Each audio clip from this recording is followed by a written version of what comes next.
ఈ తొలి ఏకాదశి అనేది మనం ఎందుకు చేస్తామో తెలుసా? శ్రీ విష్ణుమూర్తి ఈ రోజు యోగ నిద్రలోకి వెళ్తారండి. ఒక 4 నెలల పాటు వెళ్తారు. ఒక్కొక్క పండగను బట్టి ఒక్కొక్క స్వామి భూలోకానికి వచ్చి ఈ భూలోకాన్ని మొత్తం చూసుకుంటారు. మనకు కుబేర స్వామి బాధ్యతలు తీసుకుంటారు. హాయ్ అండి, మీ అందరికి తొలి ఏకాదశి శుభాకాంక్షలు. అంటే ఈ రోజు తొలి ఏకాదశి కాబట్టి బ్రహ్మ ముహూర్తంలోనే మనం పూజ చేసుకోవాలి. బ్రహ్మ ముహూర్తం అంటే ఉదయం 4 గంటల నుంచి 6 గంటల వరకు అండి. ఈ లోపు మనం పూజ చేసుకుంటే మనకు చాలా మంచిది. మనం ఏమనుకున్నా స్వామివారికి చెప్పుకొని పూజ చేసుకుంటే నెరవేరుతుందని ఒక చిన్న నమ్మకం.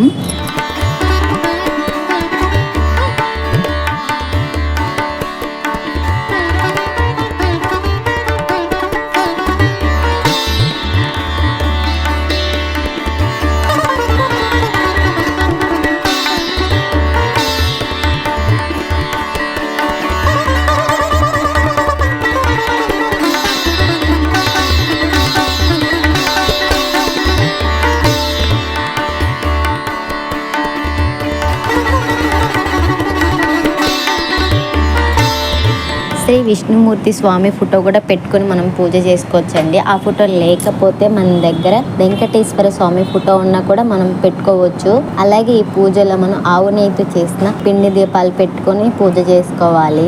అలాగే దేవునికి ప్రసాదంగా జొన్నల్ని వాటిని పౌడర్లా చేసి దాంట్లో బెల్లం వేసి పిండిలా చేసి ఆ పిండిని ప్రసాదంగా కూడా పెడతారు. తులసి మాల అలా 7 రకాల పూలు కూడా స్వామి వారికి పెడతారండి.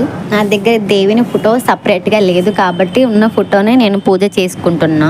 ఈరోజు స్వామివారికి కూడా నేను పిండి దీపం మేము పెట్టట్లేదండి, నాకు కుదరలేదు, అందుకే పాప వల్ల పెట్టలేకపోయాను. ఈ తొలి ఏకాదశి అనేది మనం ఎందుకు చేస్తామో తెలుసా? శ్రీ విష్ణుమూర్తి ఈ రోజు యోగ నిద్రలోకి వెళ్తారండి. ఒక 4 నెలల పాటు వెళ్తారు.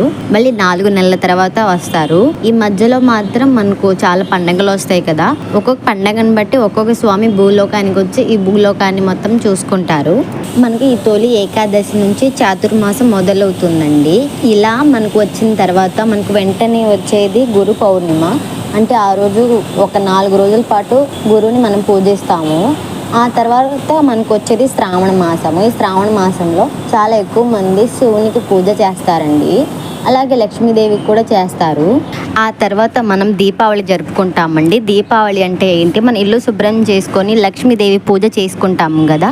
అందుకే లక్ష్మీ అమ్మవారు వచ్చి మనకు ఈ సృష్టిని ఆ అమ్మవారి బాధ్యత తీసుకొని కాపాడతారు. ఆ తర్వాత మనకు స్వామివారు 10 రోజుల తర్వాత యోగ నిద్ర నుంచి బయటకు వస్తారు. ఈ 10 రోజుల్లో మనకు కుబేర స్వామి బాధ్యతలు తీసుకుంటారు. ఆయన తర్వాత ఆ 10 రోజులు అయ్యాక శ్రీ విష్ణుమూర్తి స్వామి యోగ నిద్రలోంచి బయటకు వచ్చి మళ్ళీ అంతకుముందు ఆయన ఎలా తీసుకున్నారో బాధ్యతలు మళ్ళీ అలాగే తీసుకుంటారు. అందరికీ అర్థమయ్యేలా ఈ తొలి ఏకాదశి ఎలా జరుపుకుంటామో నేను మీకు చెప్తున్నాను.